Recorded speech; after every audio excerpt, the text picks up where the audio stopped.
এটা হচ্ছে আমাদের আরএফআইডি ওয়াটার ডিসপেন্সিং সিস্টেম। এখানে হচ্ছে আমরা দুটো কার্ড ইউজ করছি।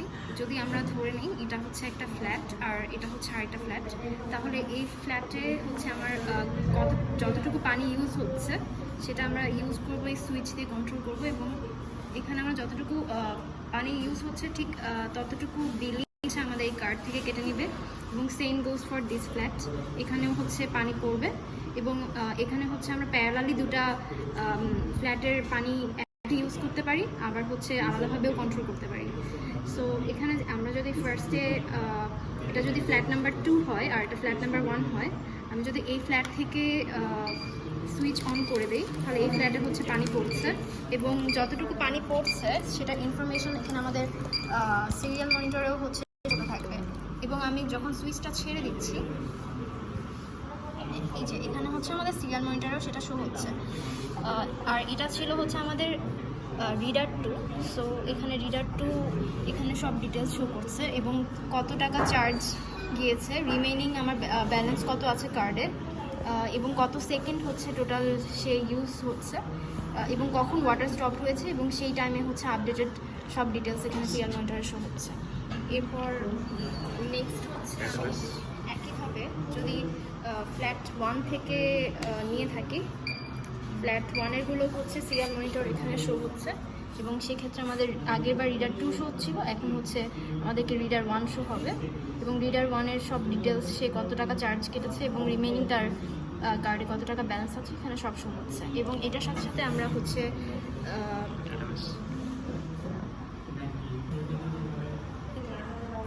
এখানে হচ্ছে আমরা ফায়ারবেস রিয়েল টাইম ডেটাবেসের মাধ্যমে ডিভাইসেস, আমরা যতগুলো ডিভাইস কানেক্ট করব এটার সাথে প্রত্যেকটা ডিভাইসের আন্ডারে হচ্ছে এখানে আমাদের লগস আসছে। লগস মানে হচ্ছে আমাদের রিয়েল টাইম যেটা সিরিয়াল মনিটরে শো হচ্ছিল, ঠিক সিরিয়াল মনিটরে যে ভ্যালুগুলো শো হচ্ছিল সেই ভ্যালুগুলো এখানে আমাদের চলে আসবে এবং কখন কোন রিডার কতটুকু ইউজ করছে অ্যান্ড ডিটেলস। আর এখানে সেকশনে হচ্ছে আমাদের কখন, মানে আমরা যদি সুইচে একবার ক্লিক করি তাহলে সেই সুইচ যতক্ষণ অন ছিল সেটার ইনফরমেশন, আবার সুইচে ক্লিক করলে সেটার ইনফরমেশন। সো এটা হচ্ছে রিডার 1-এর ক্ষেত্রে, এটা রিডার 2-এর ক্ষেত্রে। আবারও যদি রিডার 1-এ আবারও ক্লিক করি সেক্ষেত্রে আবার হচ্ছে সেশনে একটা নতুন অ্যাড হবে। সো প্রত্যেকটা সেশনে আমি কতটুকু ইউজ করছি এবং কে ইউজ করছে এবং টাইম কখন থেকে স্টার্ট হচ্ছে সব ডিটেলস হচ্ছে এখানে আমাদের ফায়ারবেজে সেভ হচ্ছে। এবং সাথে এখানে ইউজার ডিটেলসের জন্য এখানে আরেকটা নোড আছে যেটার ভিতরে ইউজার ডিটেলস শো হচ্ছে এবং সে কত নাম্বার লাইন অ্যাসাইন করা হয়েছে সেই ইউজারকে, ইউজার নেম, সব ডিটেলস দেওয়া আছে। আর এখানে হচ্ছে আমাদের অ্যাডমিন নামে একটা নোড আছে, সেই অ্যাডমিন নোডেও হচ্ছে অ্যাডমিনের ডিটেলস আচ্ছা। এখন আমরা যদি আমাদের ওয়েবসাইটে চলে যাই, এটা হচ্ছে আমাদের ডিরেক্ট ফায়ারবেজে আমাদের ইনফরমেশন যাচ্ছে আমাদের যে প্রজেক্ট আছে সেটা থেকে। এখন যদি আমরা আমাদের ওয়েবসাইটে যাই, ওয়েবসাইটে ফার্স্টে হচ্ছে ইউজার রোল হিসেবে জয়েন করতে পারবো, আবার অ্যাডমিন রোল হিসেবেও জয়েন করতে পারবো। সো ইউজার রোল হিসেবে যখন জয়েন করবো, আমার এখানে ইউজার অথেন্টিকেশন এবং অ্যাডমিন অথেন্টিকেশনের মাধ্যমে এখানে লগ ইন করে থাকে। সো সেক্ষেত্রে এখানে আমাদের email and password authentication Firebase থেকে গিয়েছে এবং এখানে ফায়ারবেসের সাথে কানেক্টেড। এটা আমরা এখানে ফায়ারবেসে যারা আছে, ফার্স্টে যদি আমরা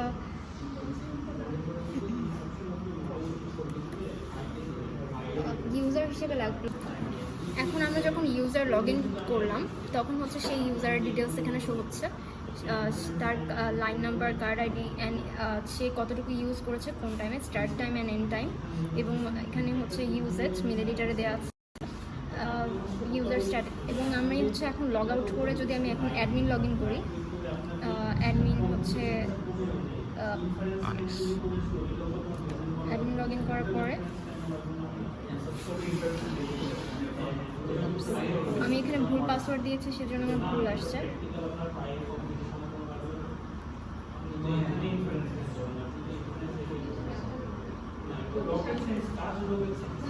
সো আমার অ্যাডমিন লগ ইন এখানে সাকসেসফুল।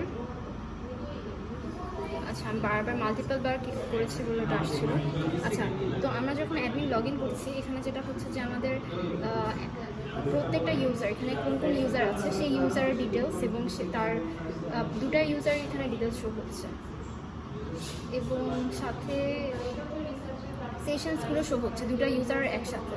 যখন যে ইউজার ইউজ করবে সাথে সাথে সেই ইউজারের সেশনগুলো এখানে চলে আসবে এবং সেখানকার start time, end time, remaining balance, total bill, water কতটুকু ইউজ হয়েছে, টোটাল কতটুকু টাইম সে ইউজ করেছে, কোন রিডার, তার কার্ড আইডি কি, সব কিছু এখানে ডিটেলসে শো হবে। এবং এটা হচ্ছে আমাদের স্ট্যাটিস্টিক। এবং অ্যাডমিন প্যানেল থেকে আমরা হচ্ছে দুজন ইউজার কে টোটাল কতটুকু ইউজ হয়েছে এটা আমরা পাই চার্ট, বার চার্টের মাধ্যমেও দেখতে পারবো, সেটা সব ইউজারের ক্ষেত্রে। সো এটা হচ্ছে আমাদের অ্যাডমিন প্যানেল, আর আমরা ইউজার প্যানেলে হচ্ছে ইউজার ডিটেলসগুলো দেখতে পাচ্ছি। এবং একই সাথে এখানে লগ ইনের সাথে সাথে এখানে আমরা নতুন অ্যাকাউন্ট রেজিস্টারও করতে পারবো। সেক্ষেত্রে আমাদের এক্সট্রা ফ্ল্যাট এখানে অ্যাড হবে, এক্সট্রা ফ্ল্যাটের জন্য এক্সট্রা কার্ড আইডি এখানে অ্যাড হবে। সেখান থেকে আমরা সব কাজ আবার নতুন করে সেই নতুন ইউজারকে কার্ড আইডি অ্যাসাইন হয়ে তারা হচ্ছে ইউজেস করতে পারবে এবং সেটা ফায়ারবেসে যে আবার নতুন করে আপডেট হবে। Thank you everyone. এখানেই হচ্ছে আমরা আরও এখানে ESP32 ইউজ করেছি এটার জন্য। সো ESP32 তো এখানে যেটা হয়েছে যে আমরা এখানে দুটা RFID কার্ড ইউজ করেছি, যেটা স্ক্যানার দিয়ে হচ্ছে স্ক্যান হচ্ছে, এবং স্ক্যানার দিয়ে যে স্ক্যান হচ্ছে এটা এই বোর্ড RDM বোর্ডের, এখানে RDM এই স্ক্যানারের জন্য এখানে একটা RDM বোর্ড আছে, আবার এখানে একটা স্ক্যানার আছে। এই স্ক্যানারের জন্য এখানে আবার আরেকটা হচ্ছে RDM বোর্ড আছে। সো এই RDM বোর্ডগুলোকে হচ্ছে আমরা কি করছি, এই RDM বোর্ডগুলোকে হচ্ছে আমরা যে ESP32 সেটার পিনগুলোর সাথে কানেক্ট করছি। এটাতে যেটা হচ্ছে যে কোন কার্ডটা অ্যাসাইন হচ্ছে কখন সেটা আমরা জানতে পারছি। আবার একইভাবে এখানে সুইচ আছে, আমাদের সুইচগুলো হচ্ছে আমাদের ESP32 সাথে কানেক্ট হচ্ছে এখানে, এবং সাথে এখানে আমাদের পাম্প ইউজ হয়েছে। পানি এখানে দুটা পাম্প ইউজ হয়েছে দুটা লাইনের জন্য, এবং পাম্পগুলো যেটা হচ্ছে যে দুটা ট্রানজিস্টার ইউজ হয়েছে। দুটা ট্রানজিস্টার এখানে পাম্প দুটোর সাথে কানেক্ট হয়েছে, এবং সেই ট্রানজিস্টারের একটা লাইন তারপর হচ্ছে আমাদের ESP32 সাথে কানেক্ট হয়েছে। এবং এখানে আমরা সুইচ দিয়ে এটাকে অন অফ করতে পারবো, মানে কন্ট্রোল করতে পারবো।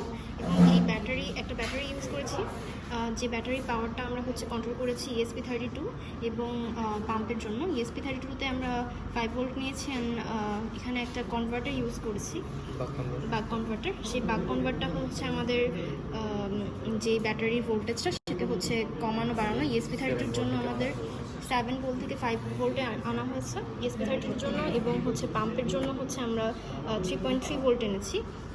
সো এই কন্ট্রোলারগুলো হচ্ছে আমরা বাক কনভার্টার দিয়ে করেছি, এবং সাথে একটা বাজার রেখেছি।